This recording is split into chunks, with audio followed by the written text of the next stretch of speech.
Number one, what chapter number one is all about is we're going to have a look at the UK tax system. What we're going to do is we're going to look at the objectives behind the system. We're going to have a look at what it's supposed to try to achieve. We're going to look at how it tries to achieve that. Chapter number one will normally be examined within section A. So you should expect to get one or two questions on this. With any luck, if you learn the various different concepts and profiles and such, you should be able to pick up a couple of easy marks here. The idea of the exam when you're looking to score the 50 marks in total, if you can score 10 marks on section A, just 10 marks, 5 of them right, that'll keep me very happy. 10 marks on section A sounds like a really easy ask. It's actually quite tricky. 20 marks on section B, that's probably going to be a little bit easier for you because there'll be a couple of areas there that you're really happy with. And 30 marks on section C, that'll probably be the easiest bit. So these questions within section A, these types of questions can be quite tricky. Okay. Now the key objectives that we have from a tax perspective include things such as, first and foremost, this is a method of government generating cash from the economy so the government can then fund its activities. Whatever those activities are and whether you believe those activities are right or not makes no odds to me from an exam perspective because I'm not interested in any type of political viewpoint. As long as you understand that this is one of the ways that the government funds their activities, I'm happy with that. What the government then does is it uses those funds to potentially invest or to spend money in different things. That then becomes economic policy. We'll examine that within financial management and within performance management. Okay, so the economic side of things gets examined in a different paper. What the government also does with tax policy is it tries to influence what's going on within the economic environment by trying to encourage you to do something by giving you a tax incentive. So as a, for instance, we might create a tax enterprise zone, which will be as a, for instance, we will give you no tax charges for the first 5 years of your operation if you set up in Peel. That now encourages businesses to set up in Peel. So you can actually use tax incentives to try to encourage the economy to change its profile and to change its dimensions to some extent. What you can also do is you can say, if you set up a business in Douglas, we will charge you twice as much. That will disincentivize you, encourage you not to set up in Douglas. So tax charges and then the incentives and disincentives can encourage you to operate within a very specific way. They can encourage you not to operate within a very specific way. What they can also do is they can encourage you to operate within a specific type of activity, such as if you operate within the banking industry on the Isle of Man, you get hit with a 10% charge. If you operate within the e-gaming industry on the Isle of Man, you don't get hit with that type of charge. So different types of activities will have different types of charges attached to them. Okay, that will encourage you to get involved in certain types of activities. The idea of using this money to fund operations of the government means that I'm going to take money from one set of people and then as I spend it, I'm going to give the money to somebody else. That is a redistribution of wealth. That type of redistribution of wealth is supposed to ensure that there's an element of social justice. So the redistribution of wealth is trying to ensure that everybody has got sufficient food to eat, to make sure they've got a roof over their heads, to make sure they've got clothes on their backs, etc., etc. We're trying to ensure that Maslow's hygiene factors are being met. So we're trying to make sure that the basic requirements for life are being met. That's why HMRC is in charge of certain elements of the benefit system as well. So HMRC has control over certain elements of the benefit system to make sure that different parties get more money, to make sure different parties get less money. And one of the things you can look at here would be child benefit payments. Child benefit payments are paid out based on the number of children that you have. You may then end up with a tax charge, which can be 100% of the child benefit payment. So you effectively lose the effect of the child benefit payment. Okay, that's seen as being socially just because you lose the amount of child benefit depending upon the overall earnings of the biggest wage earner within the household. So if somebody's earning more than £60,000 per annum, that now means you effectively have a 100% tax charge. So if you're earning £60,000, you shouldn't need any extra help to feed and clothe the kids. So that's the element of social justice. Okay. Now, what we can also do within the social justice regime is we can talk about the idea of fairness. Now, when I talk about fairness, what I do is I talk about equity. So are taxes just and equitable? So are taxes just and equitable? Now, what I'm looking at here is not an understanding of the political belief system.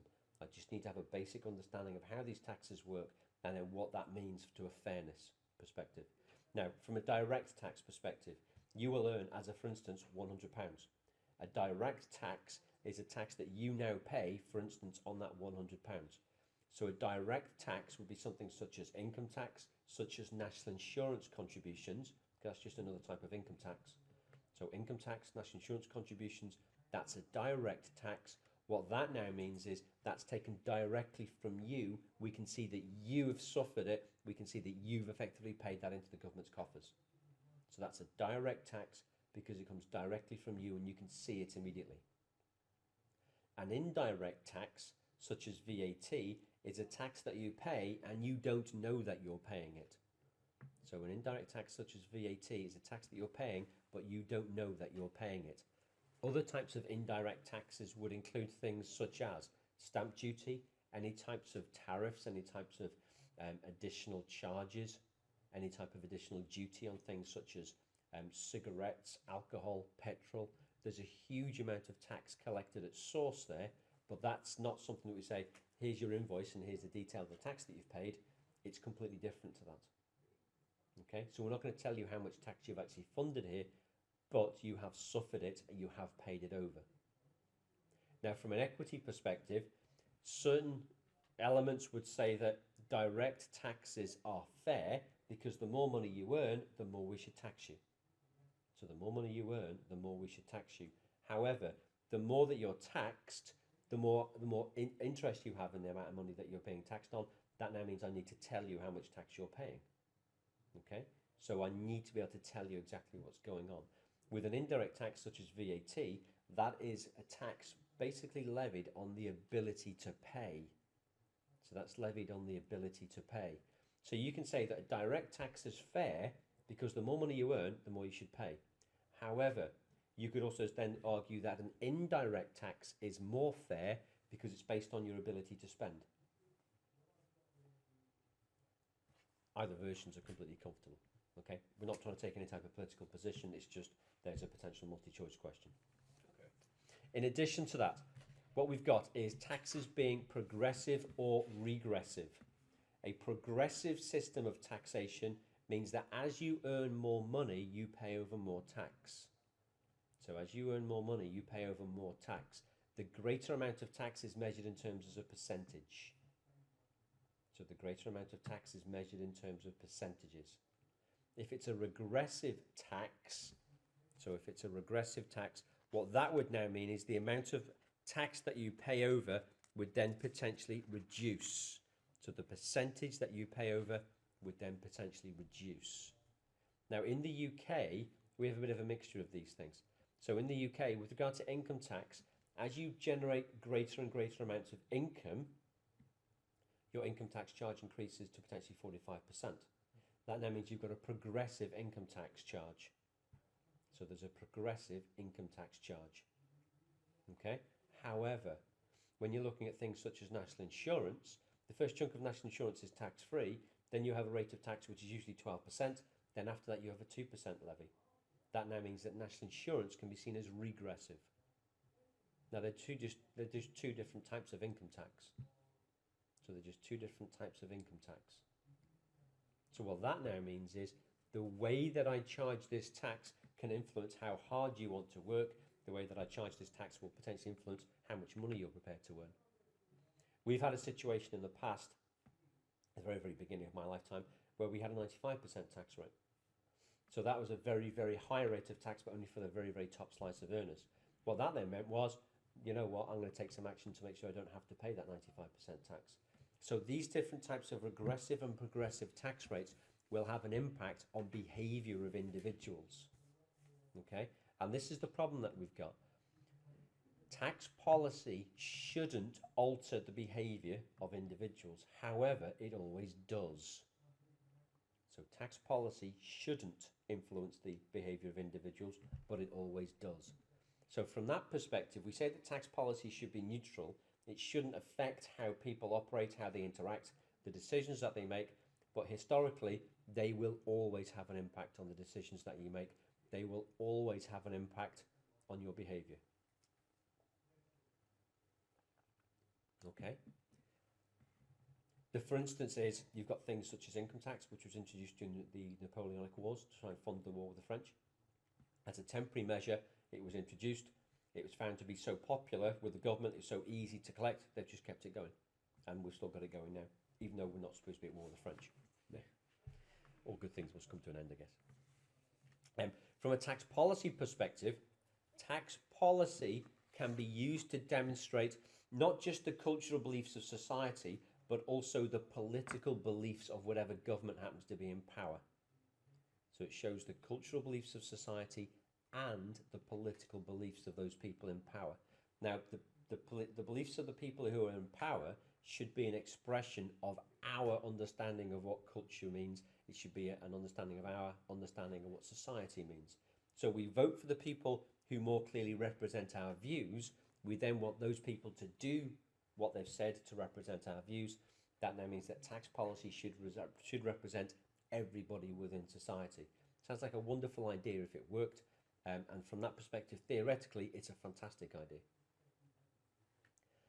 From a tax perspective, society is no longer just the UK. The UK has been expanded to include Europe. Even though Brexit was signed and it's due to be enacted next March, in just about a year's time, VAT, for instance, is a European tax. So VAT is only chargeable because we're part of the European Union's custom agreement. So when Brexit occurs, we're not quite sure exactly what that means from a VAT perspective. And that's part of the problems that we've got with regard to being within a customs union or outside of a customs union. So I have to wait and see what happens. Okay. Now, the different types of tax that people may potentially be liable to will include things such as, we've got, as an individual, we've got income tax, we've got national insurance. That type of thing will be paid on our salaries. So that type of thing will be paid on our salaries. That gets deducted from our salaries. It's deducted from our salaries every month if you're paid monthly. It's every week if you're paid weekly. And the income tax is collected via the PAYE scheme, which is pay as you earn. So income tax is collected through the pay as you earn scheme. So you'll have an amount deducted every single month. On the Isle of Man, we call that ITIP, income tax instalment payments. So Manx ITIP is the same as UK PAYE. There's some very slight differentials in the way that we calculate it, because in the UK we actually have a rolling 12-month period. On the Isle of Man, we just have a 12-month period divided into 12 single months. So the PAYE system is actually a little bit more sophisticated than ITIP, which means it gives better results. But we get around that by saying to everybody, you must now produce a tax return every year. The vast majority of individuals in the UK don't need to produce a tax return because everything's just done automatically. Other types of taxes they may now potentially suffer will include things such as capital gains tax and inheritance tax. Those types of capital taxes are not chargeable on the Isle of Man. So those two different types of capital taxes are not chargeable on the Isle of Man. They will be definitely examined. They're probably going to be worth 10 or 15 marks each.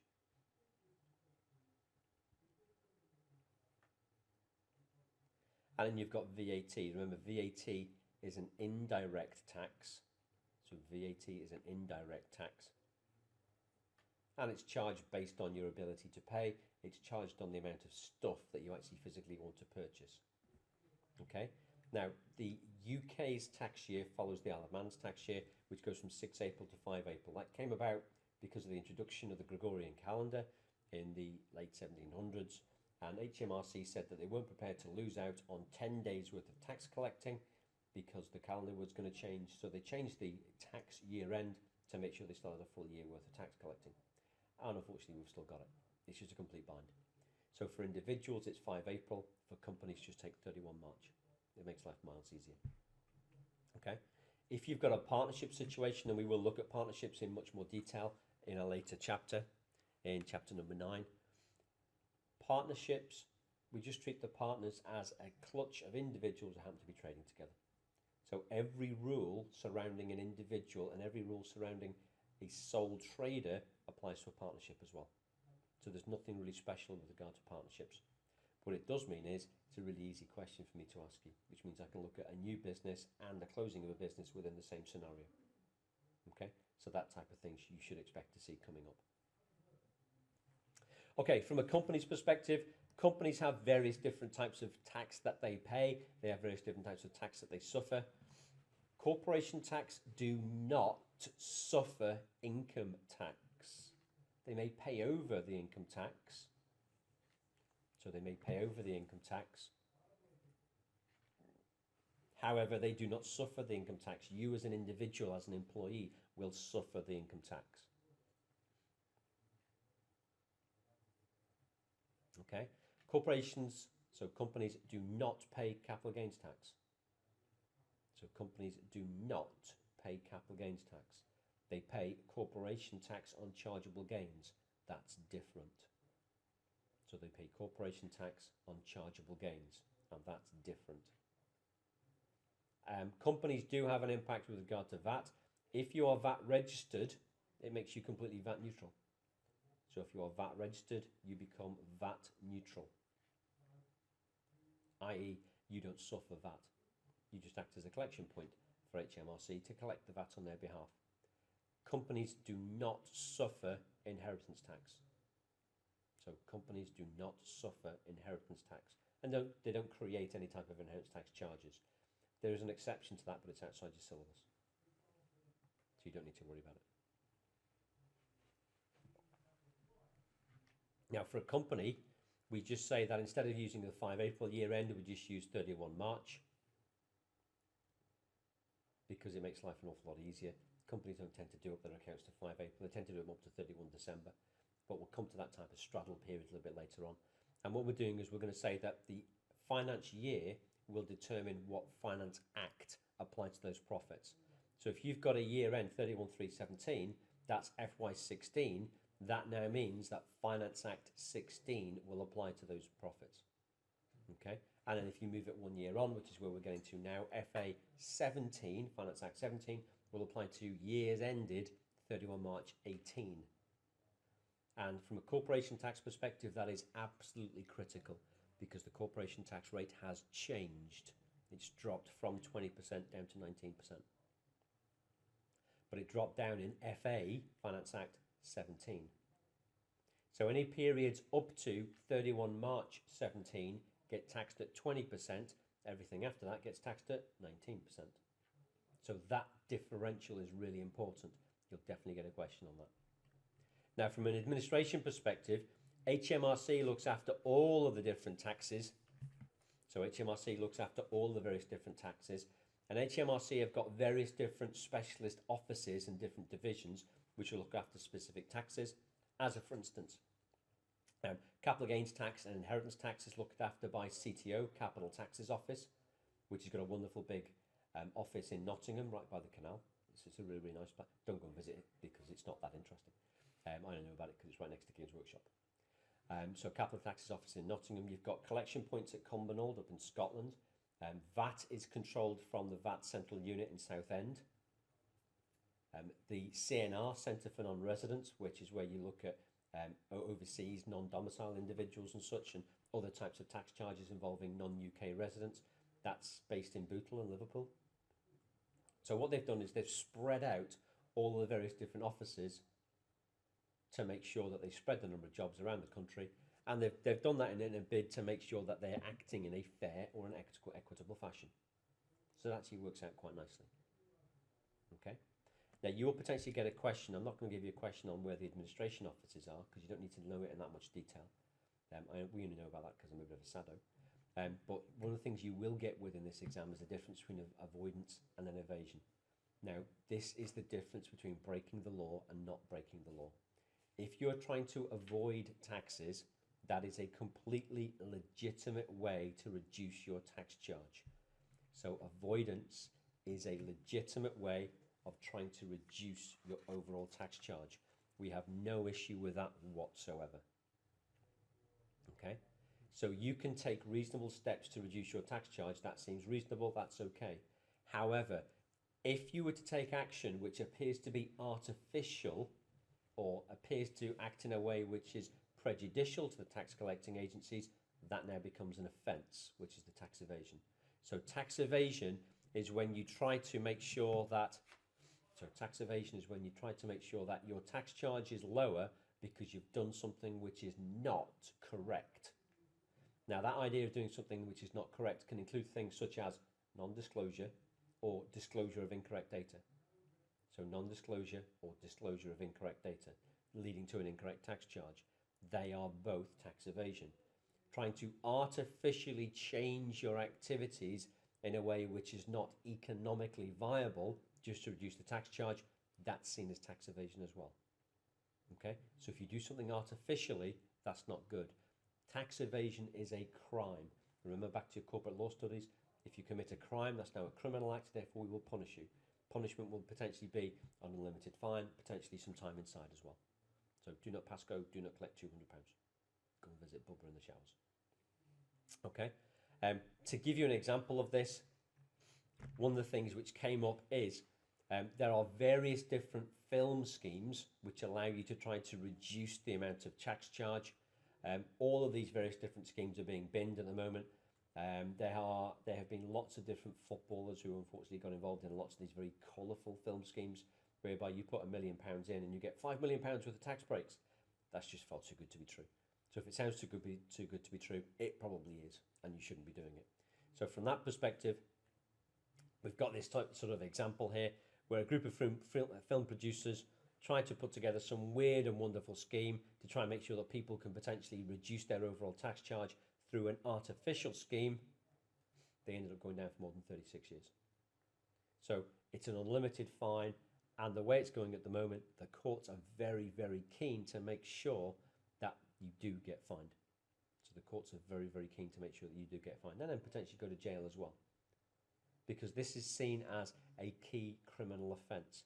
Now, the problem that you've got here is, because this is now seen as a criminal offence, what that now means is it's a money laundering offence as well.